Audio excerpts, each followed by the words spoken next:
Hi friends, ఈరోజు మనం lemon rice చేసుకుందాము. వాటికి కావాల్సిన ఇంగ్రీడియంట్స్ 3 నిమ్మకాయలు, కొద్దిగా పల్లీలు, కొద్దిగా జీడిపప్పు, కొద్దిగా మినపప్పు, శనగపప్పు, 4 పచ్చిమిరపకాయలు, 3 ఎండుమిర్చి, కొద్దిగా కరివేపాకు, కొద్దిగా కొత్తిమీర గార్నిష్కి, చిన్న అల్లం ముక్క.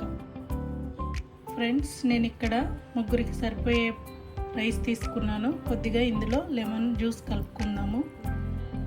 ఇప్పుడు మనము లెమన్ రైస్ ప్రాసెస్ చూసుకుందాము. నేను లెమన్ రైస్ కావాల్సిన తగినంత ఆయిల్ వేసుకున్నాను.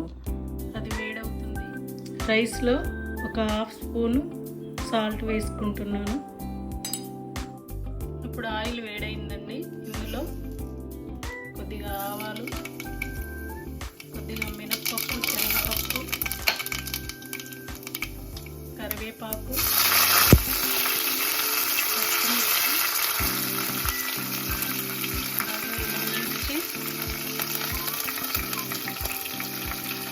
కొద్దిగా పల్లీలు,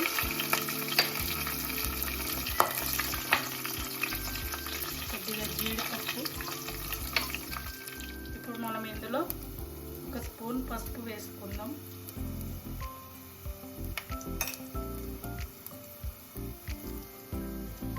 అలాగే కొద్దిగా అల్లం,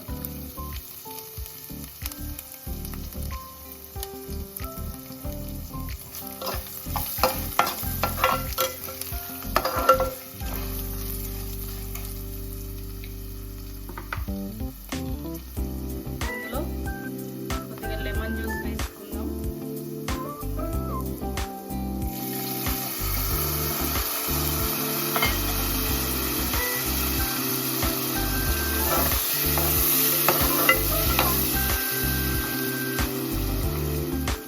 ఇందులో కొద్దిగా సాల్ట్ వేసుకుందాం.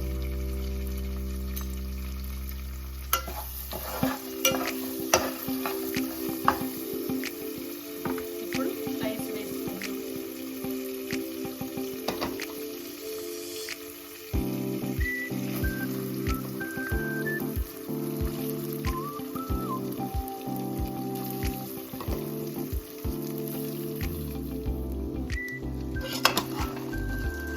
బాగా కలుపుకున్నామండి. కలుపుకొని మూత పెట్టుకొని ఒక 5 నిమిషాలు ఉడికించుకున్నాము.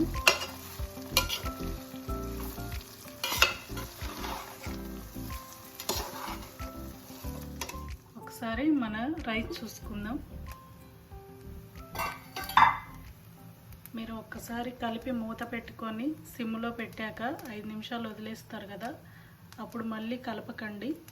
చూసారు కదా, లెమన్ రైస్ చాలా ఈజీగా అయిపోతుంది. ఇప్పుడు స్టవ్ ఆఫ్ చేసుకుందాం. నేను గార్నిష్ కోసము కొత్తిమీర వేసుకుంటున్నాను. చాలా ఈజీగా అయిపోతుంది. అప్పుడప్పుడు లెమన్ రైస్ చేసుకోవాలనిపించినప్పుడు ఈ విధంగా ట్రై చేయండి. ఒక్కొక్కరు ఒక్కొక్క విధంగా చేస్తూ ఉంటారు. ఆవు పొడి, మెంతి పొడి, అలాగే ఇంగువ వేసుకుంటారు. అలా కాకుండా ఇలా సింపుల్గా చేసుకోండి. మీ అందరికీ బాగా నచ్చుతుందని మనం డిష్ అవుట్ చేసుకుందామండి. చాలా సింపుల్గా తేలిగ్గా అయిపోయే లెమన్ రైస్. మీరు కూడా తప్పకుండా ట్రై చేయండి, షేర్ చేయండి, అలాగే కామెంట్ చేయండి, అలాగే సబ్స్క్రైబ్ కూడా చేయండి. బెల్ ఐకాన్ కూడా నొక్కండి. ఓకేనా? చూసారు కదండి, లెమన్ రైస్ ఎంత సింపులో చాలా రుచిగా ఉంటుంది.